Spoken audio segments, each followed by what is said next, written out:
ఇదిగో నేను వచ్చుచున్నాను, త్వరగా వచ్చుచున్నాను.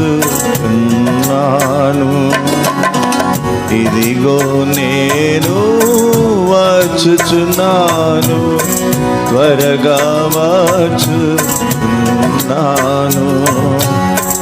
ఎవని క్రియల ఫలితము వాని వచ్చుచున్నాను. ఇదిగో నేను వచ్చుచున్నాను, త్వరగా వచ్చుచున్నాను. ఇదిగో నేను వచ్చుచున్నాను, త్వరగా వచ్చుచున్నాను.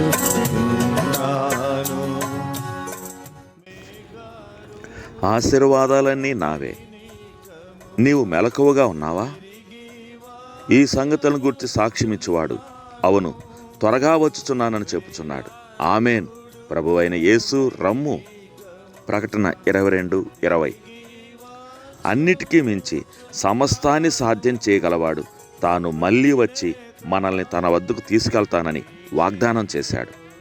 ఈ అధ్యాయంలో రాబోయే రక్షకుడు అపోస్తలుడైన యోహాను ద్వారా మూడోసారి మాట్లాడి తన కోసం ఎదురు చూసే క్రియాశీలక అలవాటును మానొద్దని సంఘాన్ని ప్రోత్సహించాడు. నిర్దిష్టమైన నిత్యత్వంతో నడిచే దేవుని గడియారం దేవునికే తెలిసిన ఆ గడియను రోజును తట్టుతుందన్న ప్రవచనాన్ని ఆమెను ప్రకటిస్తుంది. వస్తానని చెప్పినవాడు తప్పకుండా వస్తాడు, ఆలస్యం చేయడు. మన సమాజంలో అణువణువునా వ్యాపించిన వైఖరినే చేపట్టడం అవిశ్వాస లోకంలో సులువే. ఎదురు చూస్తున్న తన బిడ్డల్ని ప్రభు తీసుకెళ్ళడానికి మరెన్నడూ రానట్లుగా మనం కూడా జీవించగలం. మనిషి జీవితం సంపాదించిన సమృద్ధిలోనే ఉన్నట్లుగా భావించి అప్పటికే నిండిన ఆవాసాలకు మరింత సంపదను కూడా మనం కలుపగలం. మనం దేవుణ్ణి ప్రేమించే వారి కంటే సుఖానుభవాన్ని ప్రేమించేవారిగా కూడా ఉండగలం. దొంగ ఎన్నడూ రానట్లుగా పగలుపూట కూడా మనం నిద్రించగలం. మన ప్రియుని ముఖార విందంపై కాకుండా క్రిందున్న వాటిపైనే మనం ప్రేమను కూడా కలిగి ఉండగలం. మన కర్తవ్యాన్ని నిర్వర్తించలేనంత బిజీగా కూడా మనం ఉండగలం.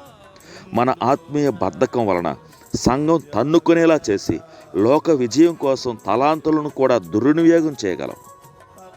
కానీ ఆయన త్వరగా రాడని నీవు అంటున్నావు. అదే వాస్తవమైతే లోక జ్ఞానాన్ని మన హృదయాలకు అన్వయిద్దాం. అలాగే మనం అవిశ్వాసుల ప్రవర్తన అవలంబిద్దాం. అలాగే మనం సర్వలోకానికి వెళ్ళి సువార్తను ప్రకటించడం వ్యతిరేకిద్దాం.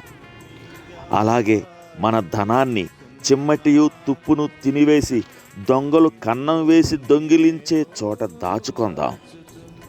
మేడగదిలో క్రీస్తు యోహానుకిచ్చిన తన వాగ్దానానికి ఆకాశంలో ఆయన శారీరక ప్రత్యక్షతకు మధ్య గల కాలచట్రానికి త్వరగా అనే పదం తక్షణమనే భావాన్ని ఇవ్వగలదా? అదే నిజమైతే అంత్య దినాల గురించిన హెచ్చరికలో 2 రోజులు మాత్రమే గతించాయని పేతురు గుర్తు చేశాడు. 2 పేతురు 3:8. మనం శోధనలో ప్రవేశించకుండానట్లు మెలకువగా ఉండి ప్రార్థించే బాధ్యత మనకుండగా ఏ మనిషికి తెలియని ఆ రోజు గురించి మనకంత పట్టింపు లేదు.